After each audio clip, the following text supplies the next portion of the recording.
Jaksa, berkas kasasi kasus KM50 baru dikirim ke MA usai ramai kasus Sambo.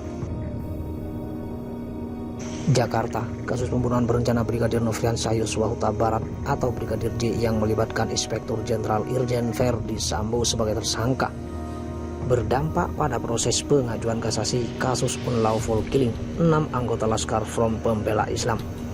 Jaksa penuntut umum JPU kasus pembunuhan 6 Laskar FPI Zat Tadung Alo mengatakan berkas perkara untuk proses kasasi perkara unlawful killing tersebut baru dilimpahkan oleh Pengadilan Negeri Jakarta Selatan ke Mahkamah Agung setelah gambar gembor kasus Sambo mencuat ke publik.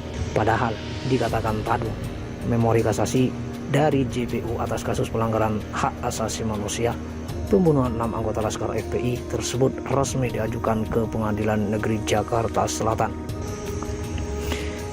Kita belum menerima hasil kasasi karena PN Jaksel baru mengirimkan berkas kasasi perkara itu unlawful killing setelah ada kasus Sambo ribut-ribut ini, ujar Todung kepada Republika.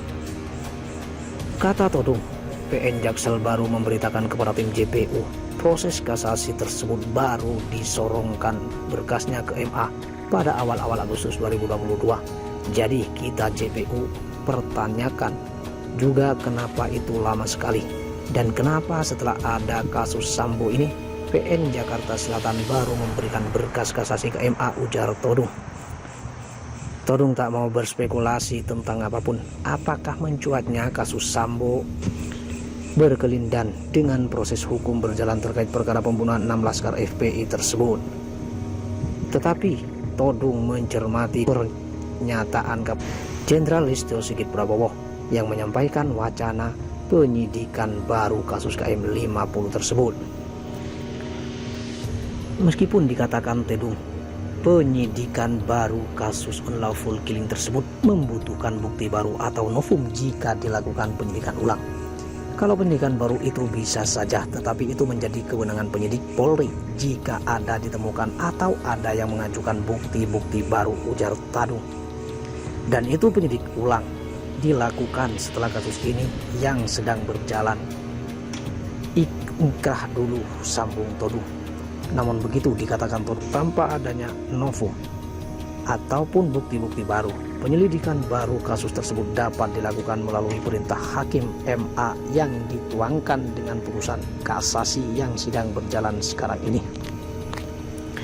Meskipun begitu, menurut Todung, paling penting saat ini dari putusan kasasi itu akhirnya diharapkan dia dapat mengubah putusan Majelis Hakim PN Jakarta Selatan yang melepas 2 terdakwa Bribtu Fikri Ramadan dan Ibda Yasmin Ohorela dari jeratan hukuman. Padahal dikatakan Todung dalam putusan tingkat pertama Majelis Hakim menyatakan 2 terdakwa anggota Resmo Polda Metro Jaya itu bersalah melakukan pembunuhan 6 Laskar FPI.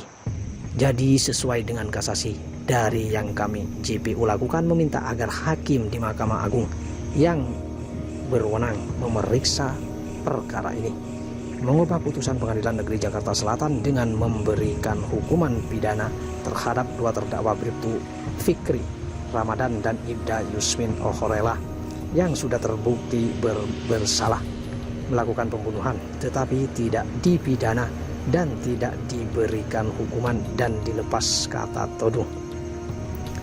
Dalam kasasi tersebut, di luar proses hukum atau unlawful killing, terdapat 6 anggota Laskar FPI 2020.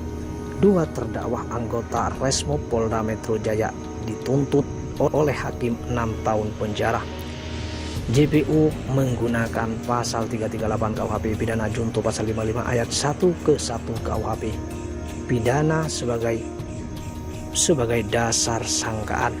Namun dalam putusan PN Jakarta Selatan lalu Majelis Hakim menyatakan perbuatan Bribtu Fikri Ramadan dan Ibda Yasmin Ohorela melakukan pembunuhan tersebut atas dasar terpaksa dan pembelaan diri.